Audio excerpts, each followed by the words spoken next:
During a time of great prosperity and peace in the flourishing garden of Islam, when philosophers and scholars excelled all others in the quality of their writing, and engineers and architects dazzled in the beauty of their buildings, scientists and inventors devised the most marvelous of innovations, some of which are before your very eyes today.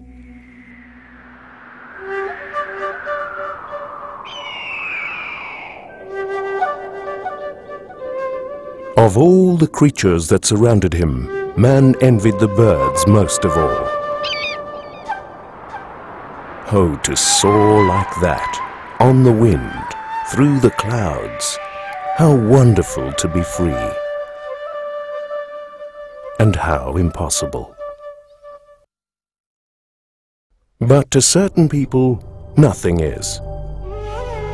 Surely, one man dared to imagine, if you studied the birds and fixed their wings to your body, you would be able to fly.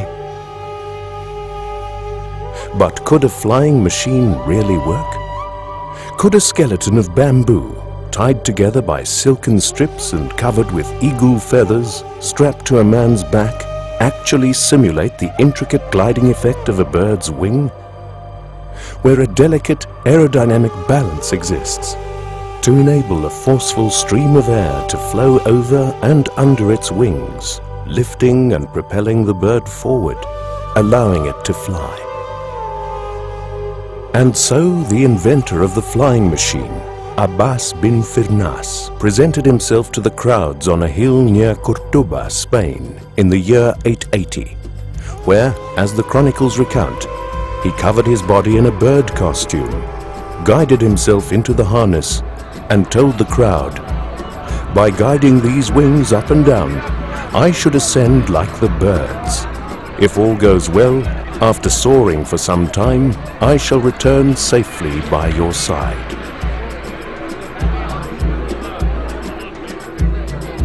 To which he launched himself into the air, and by means of ingenious movable tail flaps, flew to a significant height for a considerable time, and became the first man to fly. Now, Abbas Ibn Firnas was 70 years old by the time he became the first aviator. Yet he had, as a poet, astrologer, musician and astronomer, long been a principal member of the cultural court of the great Umayyad Caliphate in Andalusia, Spain, during the late 800 CE.